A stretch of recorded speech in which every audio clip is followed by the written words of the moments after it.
روزے کے بارے میں جو سوال بہت زیادہ پوچھے جاتے ہیں، الٹی آ گئی ہے، ابکائی آ گئی ہے، اس سے روزہ تو نہیں ٹوٹا، انجیکشن لگانا ہے، چوٹ لگ گئی ہے، خون نکل گیا ہے، خون لگانا ہے، انہیلر لینا ہے. تو الٹی آنے سے روزہ نہیں ٹوٹتا. الٹی آنے سے روزہ اس وقت ٹوٹے گا جب دو شرطیں پائی جائیں گی. ایک یہ کہ الٹی منہ بھر کر ہو بہت زیادہ، اور منہ بھر کر الٹی ہوئی اور آپ نے اس کو نگل لیا تو نگلنے سے روزہ ٹوٹ جائے گا. دوسری شرط یہ ہے کہ الٹی منہ بھر کر ہو، خود سے نہ ہو بلکہ آپ نے جان بوجھ کر کی ہو، منہ بھر کر اچھی طرح سے.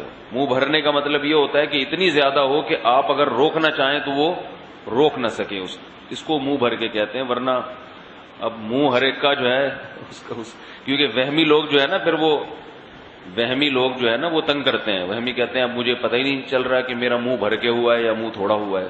تو بھائی اب منہ تو آپ کا اپنا ہے، میں تھوڑی پتہ لگا سکتا ہوں کہ آپ کا منہ بھرا ہے کہ نہیں بھرا. اس کا ایک فقہا نے ضابطہ بیان کیا ہے کہ اتنا کہ منہ میں روکنا اس کو ممکن نہ ہو. تو چھوٹی موٹی ابکائیاں آتی ہیں، چھوٹی موٹی الٹیاں آتی ہیں، یہ اگر نگل بھی لیں تو بھی روزہ نہیں ٹوٹتا. ابکائی آئی اور آپ واپس لے گئے تو نہیں ٹوٹتا. تو منہ بھر کر ہو اور آپ اس کو نگل لیں، یا نگلیں تو نہیں لیکن وہ منہ بھر کے خود سے نہیں ہوئی بلکہ آپ نے حلق میں انگلی ڈال کے قے کی ہے. تو عام طور پر ایسا کوئی کرتا نہیں ہے روزے میں، اس لیے اس کو اتنا بیان کرنے کی ضرورت بھی پیش نہیں آتی. اس کے علاوہ گلوکوز چڑھانے سے، انجیکشن لگانے سے روزہ نہیں ٹوٹتا. روزہ ٹوٹتا ہے کھانے پینے کے، ناک کے راستے یا منہ کے راستے کوئی چیز پیٹ کے اندر جائے، یا مقعد کے راستے کوئی چیز پیٹ کے اندر جائے. آنکھ میں دوا ڈالنے سے روزہ نہیں ٹوٹتا، خوشبو لگانے سے روزہ نہیں ٹوٹتا، خوشبو سونگھنے سے روزہ نہیں ٹوٹتا ہے. کان میں دوا ڈالنے سے روزہ ٹوٹتا ہے یا نہیں، اس میں علماء کا اختلاف ہے.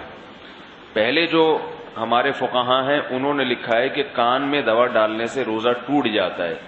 اس کی وجہ یہ ہے کہ ان کا یہ خیال تھا کہ کان جو ہے نا یہ دماغ تک اس کا کوئی لنک ہے. ہم جب کوئی چیز کان میں ڈالتے ہیں تو دماغ میں پہنچتی ہے وہ، لیکن بعد میں جو ڈاکٹروں کی تحقیق ہے وہ یہ کہ کان میں کچھ بھی ڈال دیں وہ دماغ تک نہیں پہنچتی، نہ پیٹ میں جائے گی وہ، نہ دماغ میں جائے گی. تو اس تحقیق کی وجہ سے علماء کی رائے بھی تبدیل ہوئی.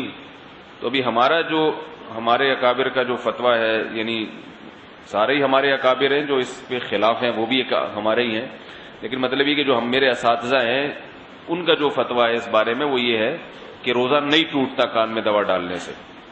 البتہ ہمارے ہی اکابر میں بعض اس کے قائل ہیں کہ ٹوٹ جاتا ہے. تو احتیاط یہ کہ نہ دوا ڈالی جائے، اور اگر کسی نے دوا ڈال دی ہے تو بھی کچھ نہیں ہوتا، انشاءاللہ روزہ نہیں ٹوٹے گا.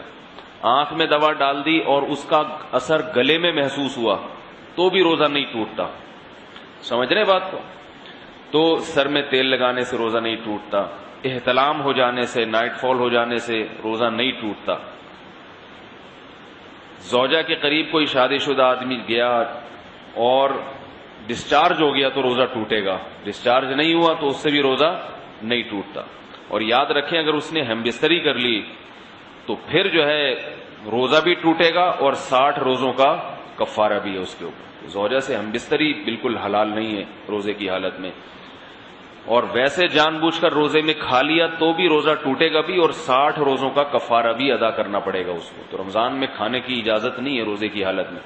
روزہ ہی کیسا جس میں کھانے کی اجازت ہو، تو سزا بھی ملے گی، صرف روزہ نہیں ٹوٹے گا اس میں.